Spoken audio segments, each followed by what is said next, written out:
y va sur le projet? Alors, tout à l'heure, tu as lancé vous êtes prêts, je vais vous noyer. champignons. Accrochez-vous. Tu as parlé des champignons. Bon, Ouais. donc, c'est quoi ton nouveau métier, Cécile? Alors, mon nouveau métier, c'est mycicultrice. Mycicultrice. Ouais, c'est on beau, dit. hein. C'est beau, ouais. Mhm. Ça fait un peu conte de fée. Ouais, tu trouves? Mm. Moi, j'espère. Parce que ça Mycicultrice. Ouais. Parce que c'est la myciculture. myciculture, voilà. C'est une terme. Comme enfin, les mycoses. Alors là, je sais pas pourquoi, mais tout d'un coup, mon rêve s'est écroulé. Moi, je voyais un truc avec des elfes et tout, puis là, je vois un... Non, mais la myciculture, c'est plus joli comme ça. Oui, Ouais, c'est pas myciculture. exactement pareil. C'est pas les mêmes. Tu cultives la mycose. Pas les mêmes champignons. Très bien. Donc, alors, ça, c'est ton métier. Mm. Mais alors, moi, ça me fait... Plein de métiers, en vrai, hein. Donc, il y a plein de métiers dans ton métier. Mais comment, un jour, tu passes de institutrice Ouais. à mycicultrice? Ben, en fait, on sait toujours pas très bien pourquoi. Non, mais c'est comme de partir de la Martinique, tu vois, on sait Ouais. pas trop expliquer. Putain, je me demande la Mais, prochaine étape. Ouais. En fait, on a des cycles dans notre vie de 6-7 ans, D'accord. voilà, où on change carrément de vie. Mais là, on est bien, donc on aimerait bien que ça dure un peu plus longtemps. Mais je pense que c'est parti pour. Non, Même mais quand s'il y aura même, des évolutions, tu vois, au sein du métier. Oui, là, au sein déjà. du projet. Ouais, voilà, c'est ça. Oui, mais quand même, je sais pas, tu kiffes les champignons. Bah en fait, je au sais tout pas, c'est quoi le départ, truc je t'avoue que Instit, ça me suffisait pas. J'étais contente de ça, mais je me disais clairement que j'allais pas faire ça toute ma vie, que c'était une expérience comme les autres et que voilà, fallait que je passe à autre chose. Et moi, je voulais faire du jardin, je voulais cultiver des trucs. Et le problème, c'est le climat ici. Je te dis, c'est la montagne Limousine, il fait très froid. Alors, il y a des maraîchers, hein, on n'est pas non plus. parce c'est que pas là, tu avais impossible. l'intention, enfin là, tu avais maraîchage en tête. J'avais surtout pépinière. Je voulais faire une pépinière d'arbres, tu vois. Et je m'étais dit, bah tiens, on est dans la montagne, je pourrais faire une pépinière d'arbres climat montagne, tu vois. Puis au final, j'ai vu que ça existait quand même pas mal. Paul aussi voulait se lancer dans l'aventure avec moi. On s'est dit, bah tiens, ici, on ramasse pas mal de champignons. Bah tiens, c'est un peu... ouais, on sent que ça pourrait... être un truc qui se développe à l'avenir, c'est peut-être une bonne idée. Et puis, il y a un truc que j'ai pas dit, c'est qu'en Martinique, on avait rencontré un gars qui faisait ça. Ah, et c'est lui. Alors, tu vois, on avait visité ça, on l'avait gardé dans notre tête, hein, on avait trouvé ça génial, mais on s'était pas dit qu'on en ferait un truc. Hein. Mais là, ça a réactivé, on s'est dit, bah ouais, c'est vrai, il faisait ça aussi, c'était intéressant. Bah, on s'est dit, bah allez... Qui a eu l'idée en premier? Je pense que c'est peut-être Paul, je sais pas, il m'a dit, il y a les champignons, moi j'ai dit, ouais, mais j'ai ma pépinière... Quand j'ai lancé, tu sais, moi j'ai fait tout le dossier administratif après agricole. Oui. Et dans mon dossier, j'avais rédigé, c'était la myciculture et la pépinière en même temps. J'avais prévu de faire les deux projets en même temps. Au final, bon, bah voilà. On n'en fait qu'un. Voilà. Après, peut-être qu'on fera l'autre. Non, je pense pas. Je pense que c'est impossible. Tu peux pas tout faire. Voilà. Voilà, myciculture. À l'époque, tu connais rien. Rien du tout, absolument rien. On a lu un bouquin d'un Américain qui s'appelle Paul Stamets, qui est aux États-Unis vraiment la référence, tu vois, qui a lancé le truc dans les années, je dirais, 70, et qui est vraiment le ponte du truc, qui a fait un bouquin ultra technique sur la culture de champignons. Donc on s'est tapé ça un peu en lecture. Un peu compliqué, c'est en anglais, tu vois, un gros bouquin. Et ensuite sur Internet, j'ai trouvé 2-3 comptes, mais surtout canadiens, je t'avoue, qui faisaient ça et qui m'ont un peu inspirée. Je me suis dit, mais c'est magnifique, je veux faire ça, c'est trop beau. Et on s'est lancé direct, en fait. Parce qu'au départ, on s'était dit, bah, je vais conserver mon activité à mi-temps. Et puis comme ça, on va se lancer un petit peu. Et puis après... plus on arrivait vers la rentrée, plus je me suis dit c'est mort, on n'arrivera jamais à tout faire. Et donc j'ai appelé l'éducation nationale, j'ai dit non, en fait je me mets en dispo. Je vais faire des champignons. Voilà, je fais des champis. Tu les barges celle-là. Quand on programme, enfin quand on se dit tiens on va faire donc ce projet myciculture, la finalité pour toi c'était quoi? C'était donc de vendre tes champignons Ouais, aux gens, au début. Alors oui, en plus le projet est complètement différent de maintenant. Ah. Parce que dans mon, tu sais, on doit faire une étude de projet, tu vois, marketing avec des sous et tout. Tu dois faire un truc assez gros, hein. Merde. Une étude de marché. Non, mais même j'allais dire un bilan financier. Bilan financier, ouais. Et donc du coup dedans, moi j'avais le but, c'était de vendre beaucoup à des restaurateurs, peut-être d'en envoyer en gros, tu vois, genre Rungis machin. Là, tu devais aller en multinationale, toi. Voilà. Mais voilà, j'avais réfléchi à ça parce qu'au début, je me suis dit, ah, mais les marchés, ça me saoule, j'ai pas du tout envie de faire ça. T'aimes pas les gens. Voilà, moi je suis bien tranquille ici, il fait froid. Et tu vois, 2 ans après, c'est complètement différent. En gros, on vend essentiellement en direct. J'adore les marchés, je trouve ça génial. Je vis des moments exceptionnels. Ouais, tu dois être bien au marché, toi. Ah, mais j'adore. T'en fais combien des marchés? J'en fais, l'année dernière, j'en faisais beaucoup. Je faisais 4 marchés, voire plus. Et 4 là, marchés par maintenant, semaine? Ouais, c'était énorme. Ah ouais. Et là, maintenant, j'ai réduit. J'en fais 2 vraiment gros marchés par semaine. Et épisodiquement, je fais un petit marché de temps en temps en plus. Ou l'été, peut-être, des trucs Ouais, un peu... mais bon, le champi, l'été, c'est pas la meilleure saison. Ouais. Mais ouais, je reste sur 2 marchés. Lesquels? Je fais Felletin le vendredi matin. Donc ça, c'est mon fief, tu vois. Je connais du monde et tout, j'adore. Et Moutier qui est à côté, là. Et là, j'ai mis un peu plus de temps, mais maintenant, c'est super. Enfin, c'est là où j'habite et tout. Ouais, c'est top. Ok, Ouais. très bien. Le samedi matin. D'accord, samedi matin. Vendredi, samedi matin. Donc, la finalité, oui, c'était... Enfin, tu avais vu gros et finalement, tu as rectifié. Pourquoi ça a été rectifié? Parce que tu t'es rendu compte que c'était pas possible ou parce que... En fait, je sais pas pourquoi. J'ai commencé les marchés, j'ai tout de suite bien accroché. Et j'ai rencontré des gens super. Enfin, franchement, j'ai fait des rencontres incroyables. J'adore ça. Tu les fais toute seule, les marchés? Ouais, je les fais toute seule. Paul, lui, il se voyait pas, tu vois, dans la phase commerciale. Il est un peu plus sauvage que moi, peut-être. Puis en fait, ça s'est fait comme ça au début, et puis on n'a même pas remis ça en question, parce qu'en fait, il y a beaucoup de gens qui me disent, ah ouais, mais il est tranquille pendant que tu fais les marchés. Mais en fait, non, lui, il bosse. Voilà, c'est qui le patron sur le papier? C'est moi. Ouais, c'est moi sur le papier. C'est toi la chef d'exploitation? C'est moi la chef, oui. Et très marrant parce que tu sais, pour être chef d'exploitation et faire travailler dans l'agriculture, il faut que tu aies un diplôme agricole. Enfin, moi, j'ai demandé des aides et tout, donc tu es obligé. Donc, j'ai passé mon bac donc, il y a 2 ans. Et là, Paul, maintenant, va s'installer aussi, mon mari. Et donc, il a passé aussi son bac et il a fait son stage chez moi, là, cette année. J'adore. Donc, c'était mon stagiaire, voilà. J'espère que tu l'as maltraité. Ouais, c'est ça. Non, mais sur le papier, c'est marrant, quoi. Ouais. Oui, c'est marrant. Il a fait son rapport de stage en disant que cette... Ouais, qu'il était stagiaire ici. C'est très marrant. Et je repense à une chose, là, pour les marchés, tu l'as fait parce que tu avais de la production rapidement et qu'il fallait vendre, enfin, il fallait gagner de l'argent. Ouais. Et puis, les restos, je me disais, ça va venir après, une fois que j'aurai ma production un peu plus stable et je pourrai leur proposer... C'était la solution la plus rapide, la plus facile. Ouais, c'est ça, ouais. Et ensuite, les restaurateurs, je me suis rendu compte que c'était pas si facile. Surtout dans notre coin où il n'y a pas de restaurant. Ouais, c'est ça, c'est assez loin et puis c'est très saisonnier et avec des requêtes un peu compliquées, genre c'était très peu de champignons, assez loin de chez moi, donc très négocié, voilà. Oui, donc aucun intérêt. Donc c'était pas très intéressant. Alors là cette année, tu vois, je fournis, mais quand je vais au marché, j'en profite pour livrer quelques restos qui sont dans le coin et c'est parfait. Oui, mais pas développer en tout cas voilà. Peut-être que je le développerai après par la suite, hein, c'est pas interdit, mais bon, pour l'instant, c'était facile comme ça. Après, tu pouvais demander à tes stagiaires d'aller faire... Oui. J'aurais pu faire ça. Toutes les tâches ingrates. Voilà, c'est ça, faire un peu de kilomètres. Ouais. À vélo, en plus. Ouch. Ça grimpe, hein. Ok, très bien. Bon, alors donc, paf, myciculture, on va revenir.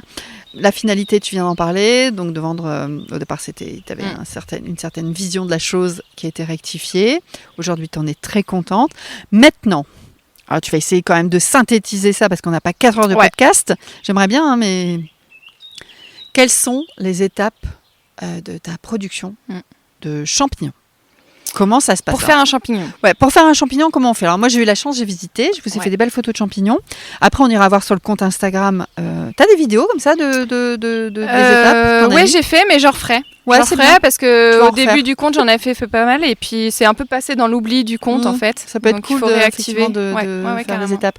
Mais j'ai pris des jolies photos, mais quand on voit le résultat comme ça, il y a plein d'étapes avant. C'est magique. D'ailleurs, j'ai trouvé que c'était assez technique. On s'imagine pas. Donc on t'écoute.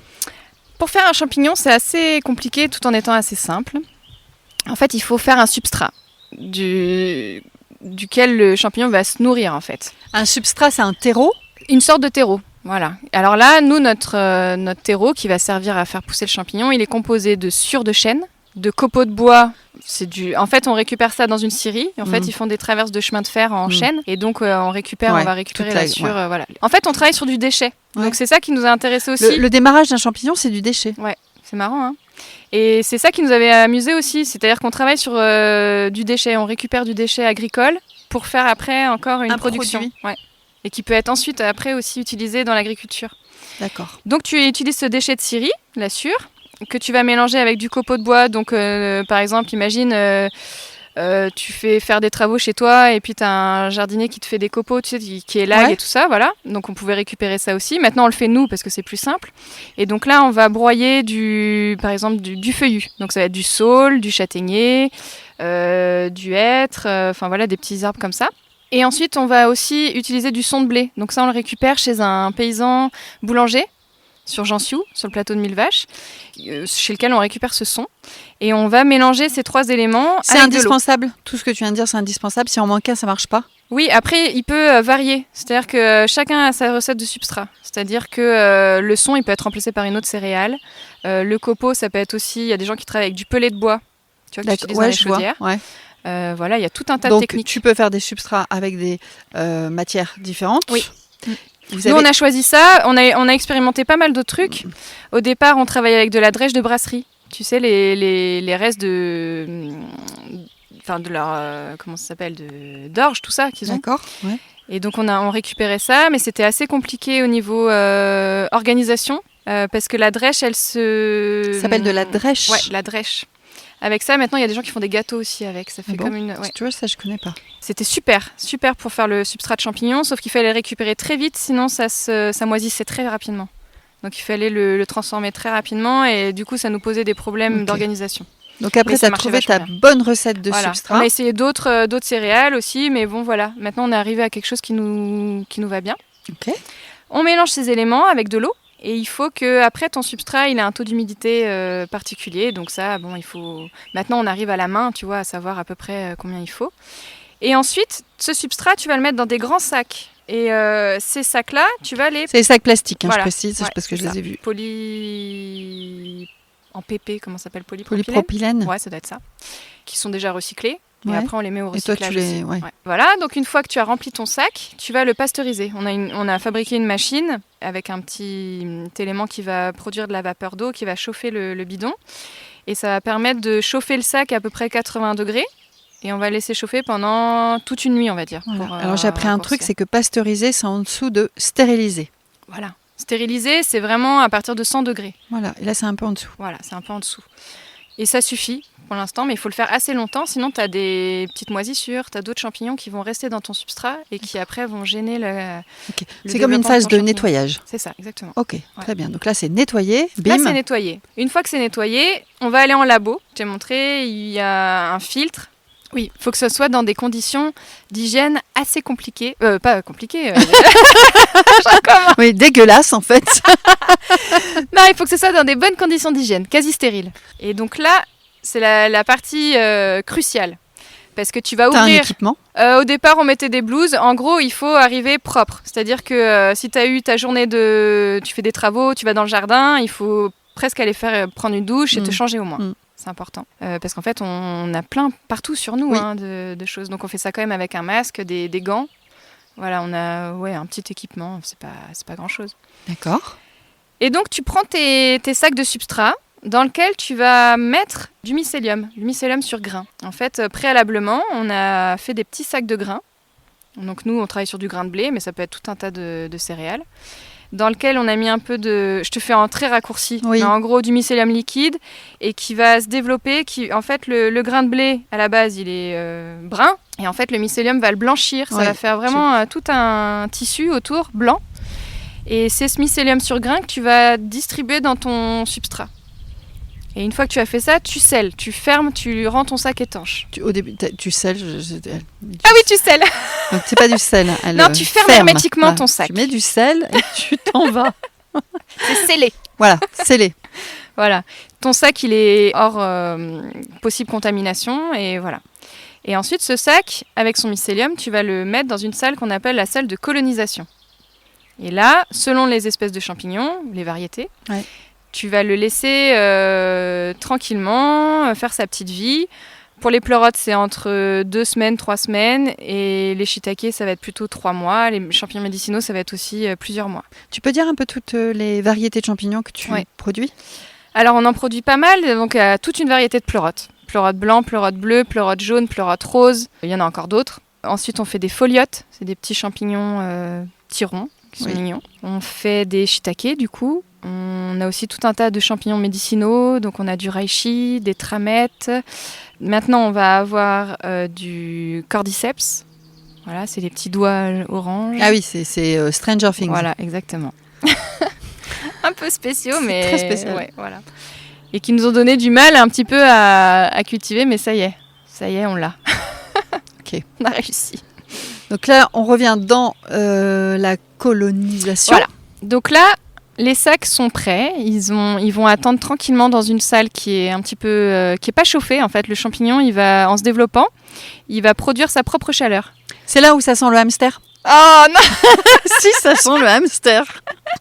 Ça sent le grain de blé, enfin. Ouais, Voilà. le hamster. Et donc là, dans cette pièce, ça va attendre tranquillement, un peu au chaud. Tu vois, en fait, il faisait chaud dans cette pièce. Ouais. Donc le champignon, il produit de la chaleur, en fait, quand il se développe. Et donc, on ne le chauffe pas. C'est naturellement que la pièce est plus chaude.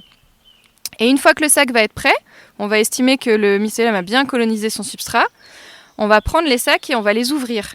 Et on va les mettre dans une autre pièce, une salle de fructification, qui va être plus fraîche, avec de l'humidité, de l'air. On va faire une entaille dans le sac pour que le champignon il ait accès à l'humidité, à l'air et qu'il se développe. Et c'est là qu'il fait pouf. Voilà, exactement. Alors là, il faut être un peu patient. Il va falloir Combien attendre. Ça dépend des températures, mais entre 1 semaine et 3 semaines.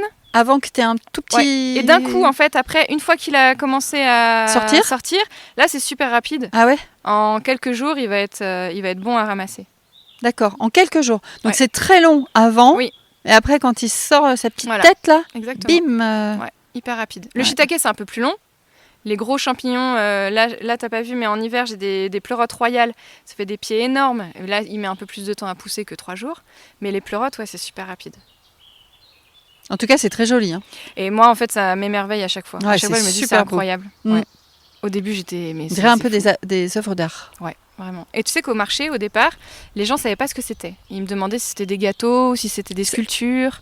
Ils savaient Parce pas que très tu bien. amènes... En fait, moi, je les mets, je les mets pas en vrac. Je les coupe, je les mets en petites barquettes. Ouais. Et c'est assez joli, tu vois. Je fais vraiment un gros effort de présentation. Comme ça, les gens, ils ont rien à faire dessus. C'est-à-dire, tu prends ta barquette, tu coupes tes champis, tu les mets à la poêle, c'est tout. T'as pas besoin de les nettoyer, tu vois, comme les champignons de forêt où tu dois gratouiller la terre, enlever des petites bêtes et des trucs comme ça. Mais tu dis, ils savaient pas ce que c'était ? Ah oui, parce que les pleurotes, si tu veux, c'est assez impressionnant. Ça fait des grandes corolles et ils pensaient que c'était quasiment de la porcelaine, si tu veux. Ah oui, Tu vois, un peu comme... quand il y a les petits surtout poils les traits blancs, là, blancs qu'on a. on dirait des coraux. Ouais, voilà. Et ça, il y a des gens qui pensent que c'est des gâteaux, tu vois, aussi. Colonisation, après, on est passé où, là ? La fructification, là où le champignon va pousser. Voilà, là où tu ouvres et pouf. Voilà. Et ensuite, je récolte. Et ensuite, tu récoltes. Voilà. Et donc là, c'est un peu comme... C'est fastidieux, non ? Tu sais, c'est du travail de précision. Moi, ça me prend beaucoup de temps. Ouais, ça me prend beaucoup. J'essaie de faire ça propre. Moi, je trouve que c'est agréable pour eux. Et moi, j'aime bien vendre un produit nickel, tu vois, qui n'est pas juste en vrac, un peu cassé, comme tu peux trouver aussi au supermarché, un peu abîmé. Je trouve ça dommage. Après, je pourrais faire en vrac aussi. Hein, mais... Et est-ce qu'aujourd'hui, tu sais conseiller les gens ? Parce que tu vois, moi, je ne me connais pas en champignons. Quel champignon pour quel plat ? Ouais. Tu sais ça ? Et j'ai des retours en fait, parce que moi je cultive pas. Je cuisine pas forcément tous les plats qui me sont rapportés. Mais avec ce que les gens me font comme retour de cuisine qu'ils ont expérimenté, ouais, je peux conseiller certaines choses. D'accord. Et non, c'est chouette. Et après, tu as des teams. Ah oui ? Tu as des gens qui sont fanats de la pleurote, enfin du pleurote, on dit normalement. Et tu as des gens qui sont complètement accros au shiitake. C'est très marrant. Les goûts sont très différents ? Ouais, c'est très différent. Et même entre les pleurotes, c'est-à-dire que tu as des pleurotes blanches, des pleurotes bleues, roses, ça n'a rien à voir les unes entre elles. La texture est différente, le goût est différent, l'odeur, enfin voilà. J'ai une question à la con. Vous en mangez tous les jours ? Non, on n'en mange pas. On n'aime pas le champignon. Si, on adore ça. Là, maintenant, en fait, au départ, on avait quand même une production un peu tendue C'est-à-dire qu'on est passé par beaucoup de ratés. Hein. Ouais. On a beaucoup expérimenté. On a eu des périodes où on n'avait quasiment pas de champi parce que tout avait raté. Tu vois. Ah oui. Et là, maintenant, on est quand même sur une production vachement plus régulière. Et donc là, on peut se permettre de prélever Un petit peu de champignons pour vous. un peu de champignons pour nous. Alors, tu t'es acheté au marché. Ouais, c'est ça. Je vais m'acheter mes propres. Laissez-moi des champis. Je vous les rachète plus cher. Et non, maintenant, on arrive à en manger régulièrement. Et puis, de toute façon, pour la santé, c'est excellent. Donc, plus t'en manges, mieux c'est. C'est vrai, c'est quoi Ouais. les vertus d'un champignon? Et ben en fait, c'est très antioxydant, anti-inflammatoire, ça booste le système immunitaire, ça t'apporte des vitamines, des minéraux, enfin ça apporte énormément de choses, un peu de protéines aussi. Et donc c'est un truc hyper intéressant. Et nous, c'est ça qu'on va vraiment viser maintenant. On est en train de se développer vraiment dans la mycothérapie.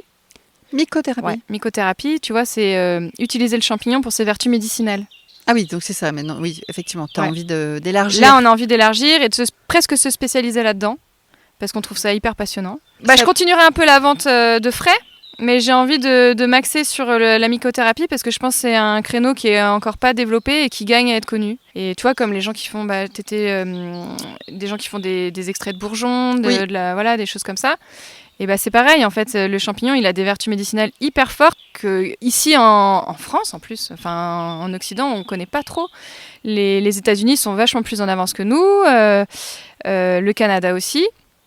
Les pays asiatiques, évidemment. Et nous, on a un peu, on a un peu peur de ça. Tu fais tu fais pas de transformation Si, je fais beaucoup de transformations. En fait, on vend en frais et on vend en transformé. Je fais de la nourriture sur les marchés. Je fais des petites pizzas, je fais des... Sur le marché? Tu veux dire que t'as un... Ah non, je les fais avant, je les apporte. Oui. Parce que des fois, il y en a qui viennent avec des Non. planchas. Ouais, j'arriverai pas, c'est pas possible. Ouais.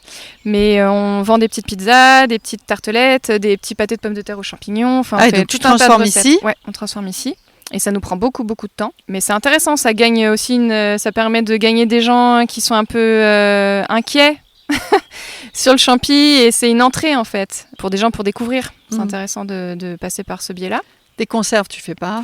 Conserve, je fais pas parce qu'il faut peut-être des normes et des choses comment plus ça s'appelle compliquées, c'est pas des stérilisateurs, des... Non, mais il faut un... Ouais, je vois ce que tu veux dire. Des autoclaves. Ouais, c'est Voilà, ça. autoclaves. Et ça coûte assez cher. Ouais. Ou alors, il faut que ce soit trouver un contrôlé. endroit qui est partagé. Oui, voilà, exactement. Et ça, ce sera peut-être à l'avenir. C'est en projet pour certains producteurs, donc je pense que ça pourra se faire. Mais pour l'instant, donc on fait pas comme ça. On fait des champignons séchés. Ah oui. Ça, c'est pas mal parce C'est que déshydraté. c'est déshydraté. Et du coup, ça se garde super longtemps. Et les gens, après, tu mets dans un peu d'eau. Et pouf.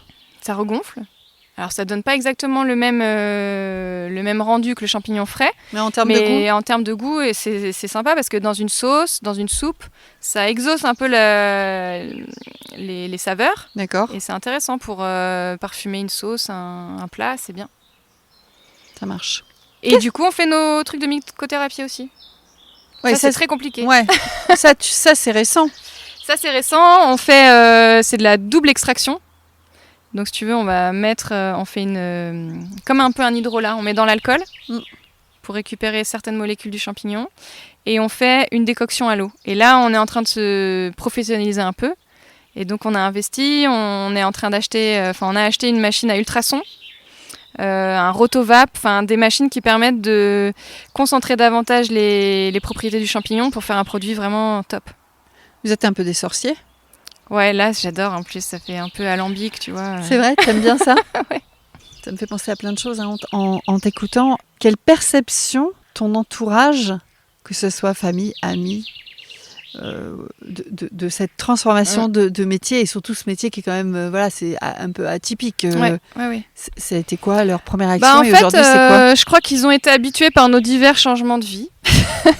Du coup, ils étaient même pas trop surpris, je crois. Oui, changement de vie, changement de territoire, mais là... Et non, en fait, ils nous ont fait assez confiance. Ouais. Et non, ça les a pas amusés, mais ils nous ont fait confiance. Déjà, je pense que tout le monde était peut-être content, vous, de vous voir revenir. Un peu ouais, à l'inverse clair. des fois des autres nouvelles filles de la campagne où elles partent. Là, vous reveniez, donc c'était une chouette nouvelle. Et donc, sur ce choix de métier, pas trop de... Non, ils ont laissé... on verra. Ouais. Voilà, ouais. Non, pas du tout de jugement. Ou de peur, de ouais. crainte, tu Ouais, vois, ouais. de qu'est-ce qui va se passer? Non, ça y est, on est grand. On a déjà fait nos preuves dans plusieurs changements et plusieurs projets. Donc, ouais, j'ai trouvé que c'était bien. Bien accueilli.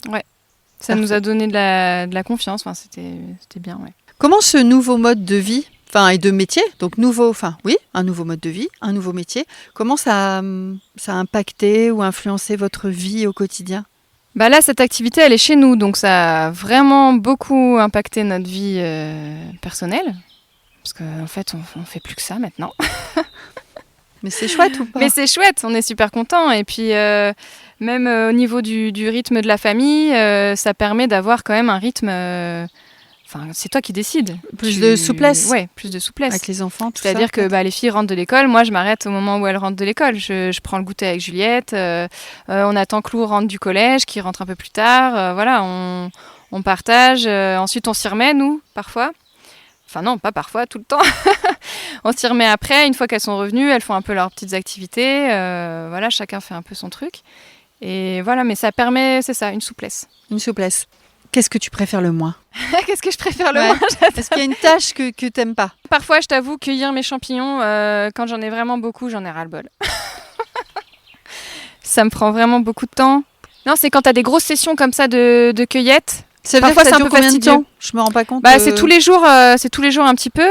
Et parfois, quand tu te laisses dépasser ou que tu as une grosse récolte d'un coup, ça te prend bien 3-4 heures de ta journée. C'est peut-être ça, je sais pas. Non, mais en fait, non, parce que j'ai ma petite radio avec moi, je fais ma petite vie. T'écoutes des podcasts? Ouais, j'écoute des trucs. bien. En fait, je suis au calme là-haut. C'est une pièce... là où je le fais, c'est toujours frais. J'ai quand même la nature. Parfois, j'ai mes ânes ou mes chefs qui viennent me rendre visite, donc ça va. Non, j'ai pas de... En fait, c'est faux. J'ai pas vraiment de trucs qui m'embêtent. Ok. Mais tu vois, c'est comme tout. C'est quand ta tâche, elle devient un peu longue, t'as envie d'écourter. Ouais, rébarbative. Ouais. Dans la phase de préparation du projet, est-ce qu'il y a eu quelque chose... est-ce qu'il y a eu justement une grosse phase de préparation avant, effectivement, de récolter tes champignons? Est-ce qu'il y a eu toute une phase importante, lourde, longue de préparation? On a commencé à préparer le lieu. Ouais. C'était il y a 2 ans, j'étais encore en activité. On a commencé à faire les travaux du lieu, je travaillais encore. Et on a pu cravacher après quand j'étais en vacances d'été. Et on a vraiment commencé après en septembre, je crois. Le lieu nous a pris du temps à organiser parce qu'on voulait quelque chose d'agréable. Tu vois, les champignons, c'est un truc... Tu peux commencer ton activité de façon assez rapide parce que tu n'as pas besoin d'une installation incroyable. Il y a des gens qui font ça dans des tentes de culture, dans des conteneurs, dans des choses, c'est pas rapide. Lourdes. Voilà. Ouais. Nous, on a voulu faire un lieu sympa, tu vois, dans lequel j'avais envie de travailler, pas que ce soit une prison fermée, un truc joli. Tu vois, le labo, il y a des fenêtres, on n'est pas obligé de faire des fenêtres, mais on avait envie de voir, de ne pas être enfermé complètement. Et donc ça nous a pris un petit peu de temps quand même. On aurait pu s'installer plus rapidement, mais ça nous plaisait, ça faisait partie du truc. Mais après, ça a été super rapide parce que on a commencé direct. En gros, ça nous a pris 3-4 mois, tu vois, pour s'installer, vraiment. Ok. Puis après, on a continué les travaux au fur et à mesure. Et puis là, au début, la production, elle est toute petite. L'installation en ruralité, et là, tu es en vraie ruralité, parce pour moi, il y a campagne et campagne. Qu'est-ce que ça t'apporte à toi en tant que femme ? Ce que ça m'apporte, c'est une vraie connexion avec quelque chose de concret. Tu vois, c'est ce que j'avais pas dans mes métiers auparavant, où je travaillais en entreprise sur des projets très gros, mais qui étaient un peu loin de moi, et dans des philosophies de vie un peu différentes. Maintenant, c'est complètement différent la vie que j'ai, avec des moyens différents, et je trouve que c'est plus simple, c'est plus financier. Ouais. Et que là, tout est plus simple, plus connecté à quelque chose de concret. Et ça, j'aime. Et tu parlais de moyens financiers. Tu as dit c'est mieux. Finalement, ça veut dire quoi ? Ça veut dire que d'avoir moins de moyens financiers, c'est plus... Pour moi, c'est plus sain. C'est plus sain. Ouais. Pourquoi ? Vas-y, explique. C'est-à-dire que quand tu as une certaine aisance financière, tu vas avoir des dépenses... tu es obligé d'avoir des dépenses. Sinon, qu'est-ce que tu fais de ton argent? Et tu t'achètes des choses qui sont pas forcément utiles. Tu es dans une représentation sociale qui est un peu superflue.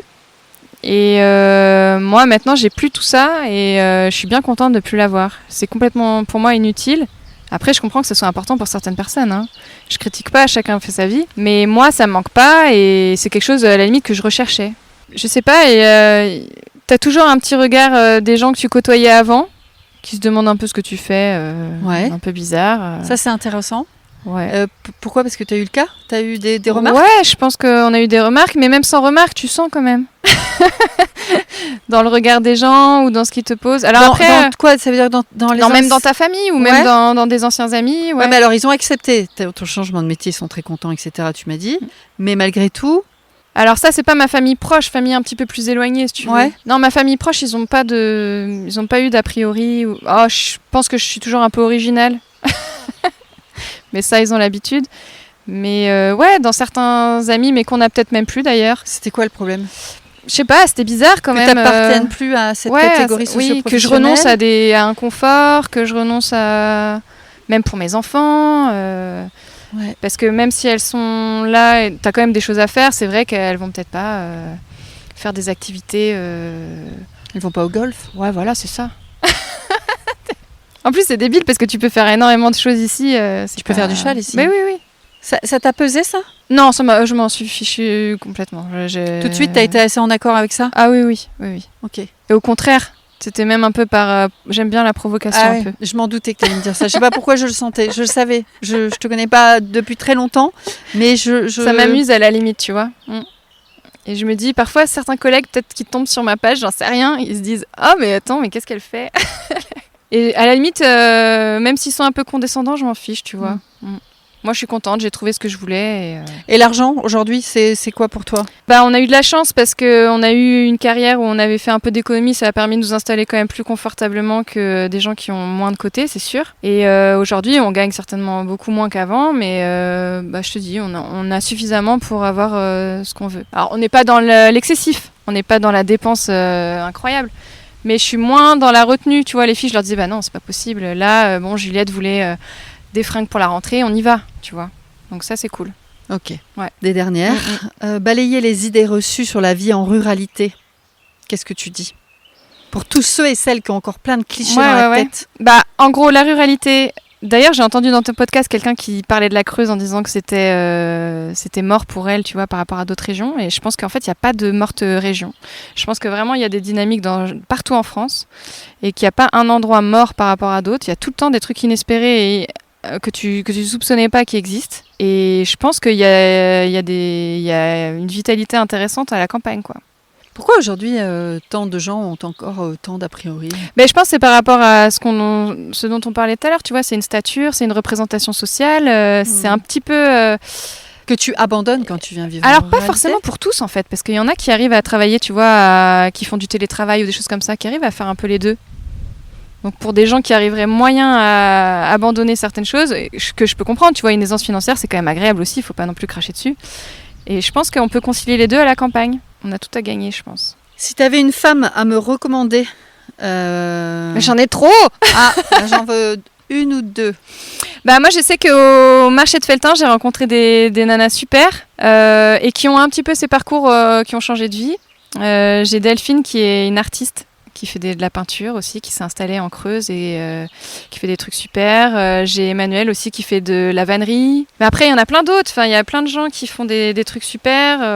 Il y a plus de femmes que d'hommes, tu trouves? C'est parce qu'on les voit plus. Ouais, je pense peut-être qu'elles ont elles ont peut-être plus d'aisance à communiquer. Mais nous, je te cache pas que notre projet, il est quand même de couple. Hein. C'est pas que mon projet à moi. Pas ton stagiaire, tu veux dire? Oui, voilà, c'est ça.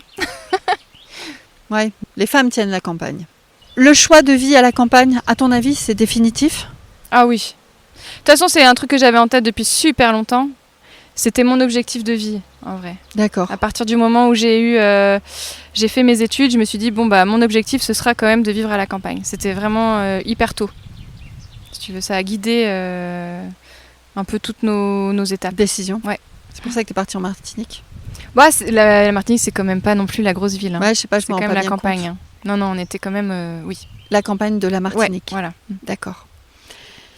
Pour clôturer le podcast, 2 choses. De quoi tu es la plus fière ? Je parle bien de toi, hein, je parle pas de ce projet de famille. De quoi tu es la plus fière ou la plus heureuse aujourd'hui ?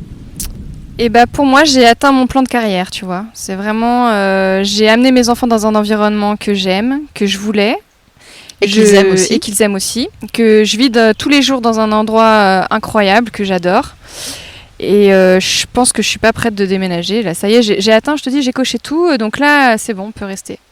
Et même si on fait plus les champignons, on aura d'autres projets ici, tu vois. C'est pas grave, on aura d'autres trucs. Ici, là, moi, je trouve bien. Ouais. Et si ta famille, proche et moins proche, était avec nous autour de la table, à ton avis, qu'est-ce qu'ils te diraient ? Après ces 2 années, alors 6 ans ici en ruralité et 2 ans et demi d'activité, qu'est-ce qu'ils te disent à ton avis ? Ils sont contents du parcours. Ouais. Ils attendent le prochain post pour se marrer. Post Instagram. Quand est-ce que tu postes ? Mais c'est ça. Non, ils sont contents de notre parcours et puis ils nous voient contents. Tu vois, tout n'a pas été rose tout le temps. On a eu des moments un peu plus compliqués. Donc là, non, c'est nickel. On est super bien. Donc tout le monde est hyper ravi du parcours. Ouais, et tout le monde est heureux et fier. Ouais, voilà. On est super contents. On termine le podcast par une phrase et c'est toi qui la donnes, cette phrase. Après, je te dirai au revoir, hein, et toi aussi. Ça marche. Tu dois dire, qu'est-ce que tu veux dire pour terminer le podcast ? Toutes les nouvelles filles de la campagne future ou hommes de la campagne future de se lancer parce que on gagne un environnement de vie qui est incroyable et un calme, je pense, pour chacun. Après, je dis pas que les parcours sont pas forcément faciles tout le temps, mais ça fait des combats à mener qui renforcent et je pense que on peut tous sortir grandis de la vie à la campagne. Tu vois, ça épanouit et ça enrichit. Ça enrichit. C'est le mot de la fin ? Enrichit ? Ouais, c'est ça. Mais enrichit bien. Hein. Moins de sous, mais enrichi. Non, mais c'est vrai, j'avoue. Donc, on termine par ce mot-là, on va dire enrichi. Merci Cécile. Merci Hélène. à toi. Merci, oui. Hélène ou Cécile pour terminer ? Allez, Cécile quand même. Merci Cécile, merci beaucoup. Merci. À bientôt. À bientôt. Merci pour votre écoute, merci d'être resté jusqu'au bout de notre échange et si vous voulez continuer à m'encourager et surtout à faire connaître le podcast, eh bien vous pouvez mettre 5 étoiles et un commentaire sympathique sur Apple Podcast et Spotify. Surtout, vous n'oubliez pas de vous abonner à la chaîne de podcast pour être notifié des nouveaux épisodes. Et si vous voulez faire partie de la communauté des nouvelles filles de la campagne, eh bien abonnez-vous à la newsletter. Alors soit vous m'écrivez sur les nouvelles filles de la campagne @gmail.com, tout attaché en minuscules, ou vous me contactez sur les réseaux sociaux des nouvelles filles de la campagne, Instagram et Facebook. Je vous dévoile les coulisses des nouvelles filles de la campagne, des tips, des astuces, des sujets, la sortie des nouveaux épisodes et plein d'autres surprises. Alors un grand merci et je vous dis à bientôt. Ciao!